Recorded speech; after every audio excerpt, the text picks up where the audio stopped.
Have you ever wondered how life began on Earth? Or how simple organisms evolved into the complex beings we see today? In this video, we'll take you on a journey through time, exploring the origins of life and the fascinating theory of evolution. We'll start by looking at the conditions on early Earth, the key experiments that hint at life's beginnings, and the various theories that scientists have proposed. Then, we'll dive into the theory of evolution, discussing Charles Darwin's contributions, the mechanisms that drive evolution, and the evidence supporting it.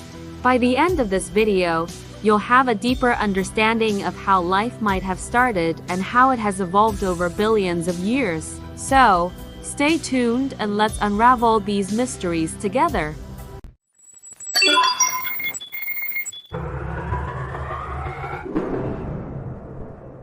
Let's imagine the Earth around 4.5 billion years ago. It was a hostile place with intense volcanic activity, a toxic atmosphere, and oceans forming from water vapor. The environment was harsh, but it set the stage for the first chemical reactions that would eventually lead to life. One of the leading ideas is the primordial soup hypothesis. This suggests that life began in a warm pond or ocean, rich in organic molecules. These molecules, formed by chemical reactions sparked by lightning or UV radiation, started to combine and create more complex compounds. In the 1950s, scientists Stanley Miller and Harold Urey conducted a groundbreaking experiment. They simulated early Earth conditions in a laboratory by mixing water, methane, ammonia, and hydrogen, and then adding electrical sparks to mimic lightning. The result? They produced amino acids, the building blocks of proteins, showing that organic molecules could form under early Earth conditions. Following the Miller-Urey experiment, other scientists have conducted similar experiments, producing more complex molecules like nucleotides, the building blocks of DNA and RNA. These findings support the idea that life's basic components could have formed naturally on early Earth. Abiogenesis is the theory that life arose from non-living matter.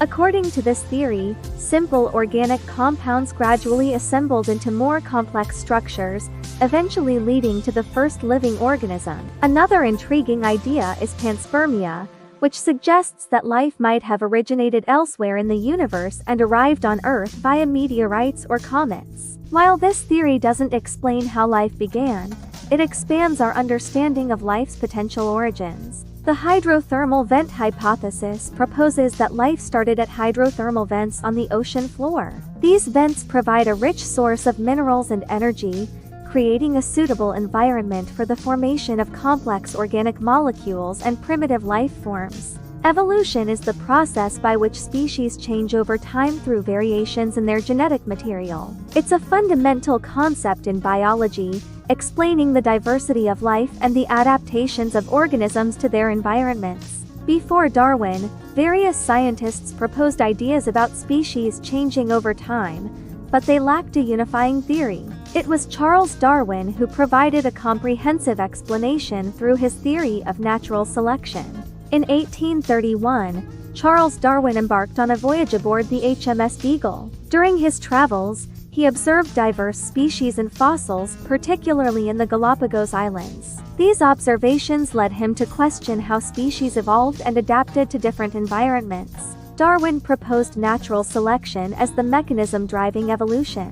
In natural selection, individuals with favorable traits are more likely to survive and reproduce, passing those traits to the next generation. Over time, this process can lead to significant changes in a species. Mutations are random changes in an organism's DNA. While most mutations are neutral or harmful, some can provide beneficial traits that enhance an organism's survival and reproduction. Genetic drift is the random fluctuation of allele frequencies in a population.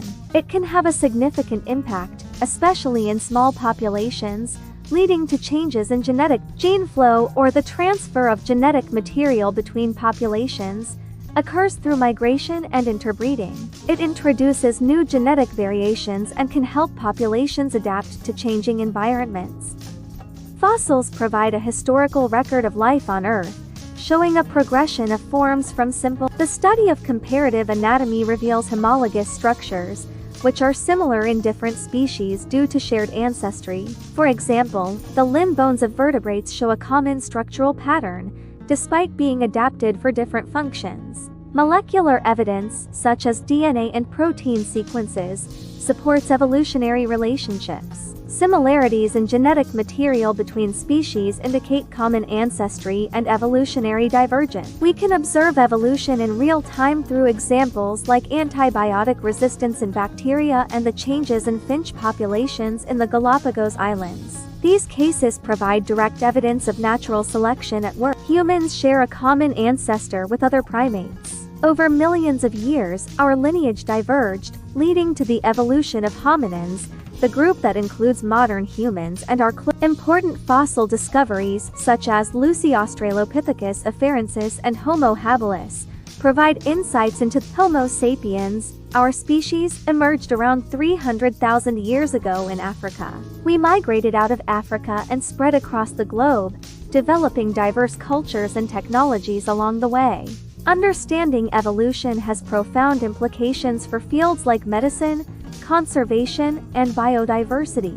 It helps us comprehend the complexity of life and our place in the natural world. If you enjoyed this video, please like, subscribe, and share your thoughts in the comments. Let us know what topics you'd like us to cover next. Thanks for watching.